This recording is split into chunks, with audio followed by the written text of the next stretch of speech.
नमस्कार, ओम साई राम। साई समर्थ शक्ति चैनल में सभी साई भक्तों का स्वागत है।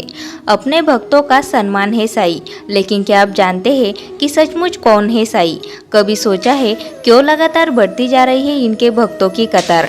ऐसा क्या है साई में कि जो भी शिरडी जाता है साई का ही होकर रह जाता है? आखिर क्या है साई नाम की महिमा? आइए जानते हैं साई बाबा और उनके वचनों की महिमा। साई बाबा और उनकी महिमा। साई बाबा को एक चमत्कारी पुरुष, अवतार और भगवान का स्वरूप माना जाता है। इनको भक्ति परंपरा का प्रतीक माना जाता है। इनका मूल स्थान महाराष्ट्र का शिरडी है, जहां पर भक्त इनके स्थान के दर्शन के लिए जाते हैं। साई को हर धर्म में मान्यता प्राप्त है। हर धर्म के मानने वाले साई में आस्था रखते हैं।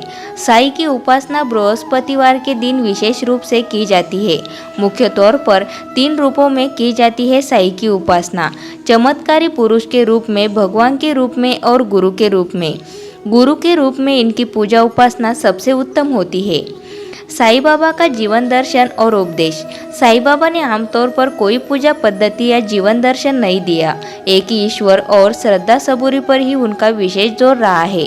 लेकिन उनके 11 वचन उनके भक्तों के लिए उनका दर्शन है। इन 11 वचनों में जीवन की हर समस्या का समाधान छुपा हुआ है। ये 11 वचन दरअसल साई बाबा के 11 वरदान है। ये वचन अपने आप में अध्यात्म की बड़ी शिक्षाएं समेटे हुए हैं। साई बाबा के 11 वचन और उनके अर्थ। पहला वचन: जो शिरडी में आएगा आपद दूर भगाएगा। साई बाबा की लीला स्थली शिरडी रही है, इसलिए साई कहते हैं कि शिरडी आने मात्र से समस्याएं टल जाएंगी। जो लोग शिरडी नहीं जा सकते उनके लिए साई मंदिर जाना भी पर्याप्त होगा। दूसरा वचन: चढ़े समाधि की सीढ़ी पर, पैर तले दुख की पीढ़ी पर।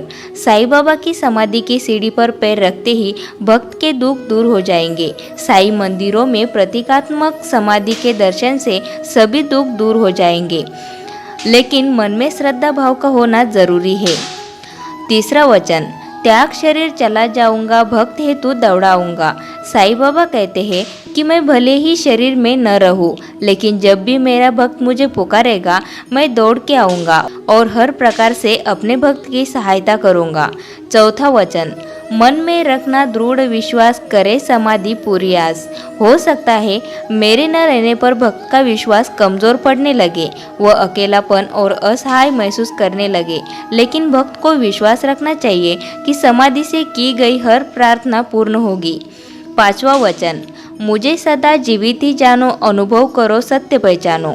साई बाबा कहते हैं कि मैं केवल शरीर नहीं हूँ, मैं अजर अमर अविनाशी परमात्मा हूँ, इसलिए हमेशा जीवित रहूँगा। यह बात भक्ति और प्रेम से कोई भी भक्त अनुभव कर सकता है। छठवां वचन: मेरी शरण आ खाली जाए हो तो कोई मुझे बताए। जो कोई भी व्यक्ति सच्ची श्रद्धा से मेरी शरण में आया है उसकी हर मनोकामना पूरी हुई है। सातवां वचन: जैसा भाव रहा जिस जन का, वैसा रूप हुआ मेरे मन का। जो व्यक्ति मुझे जिस भाव से देखता है मैं उसे वैसा ही दिखता हूँ। यही नहीं, जिस भाव से कामना करता है उसी भाव से मैं उसकी कामना पूर्ण करता हूँ। आठवां वचन: भार तुम्हारा मुझ पर होगा, वचन मेरा झूठा होगा। जो व्यक्ति पूर्ण रूप से समर्पित होगा उसके जीवन के हर भार को उठाऊंगा और उसके हर दायित्व का निर्वहन करूंगा। नौवां वचन: असहायता लो भरपूर, जो मांगा वो नहीं है दूर। जो भक्त श्रद्धा भाव से सहायता मांगेगा उसकी सहायता मैं जरूर करूंगा। 10वां वचन: मुझ में लीन वचन मन काया, उसका ऋण न कभी चुकाया। जो भक्त मन, वचन और कर्म से मुझ में लीन रहता है मैं उसका हमेशा ऋणी रहता हूँ। उस भक्त के जीवन की सारी जिम्मेदारी मेरी है। 11वां वचन: धन्य धन्य वह भक्त अनन्य, मेरी शरण तक जिसे न अन्य। साई बाबा कहते हैं कि मेरे वो भक्त धन्य है जो अनन्य भाव से मेरी भक्ति में लीन है। ऐसे ही भक्त वास्तव में भक्त है। कैसे करें साई बाबा के इन 11 वचनों का जीवन में प्रयोग? किसी भी बृहस्पतिवार को इन वचनों को पीले कागज पर लाल कलम से लिख ले। इन वचनों को अपने पूजा स्थान, शयन कक्ष और काम करने की जगह पर लगा दे। पूजा के पहले, सोने से पहले, काम करने से पहले और सोकर उठने के बाद इन वचनों को पढ़े। इन्हें पढ़ने के बाद साई बाबा का स्मरण करें, आपको साई बाबा की कृपा जरूर मिलेगी। दोस्तों, वीडियो अच्छी लगी हो तो वीडियो को लाइक ज़रूर करें और इसी तरह की वीडियोस आपको मिलती रहे उसके लिए चैनल को सब्सक्राइब करके बेल आइकन को ज़रूर प्रेस करें। ओम साई राम।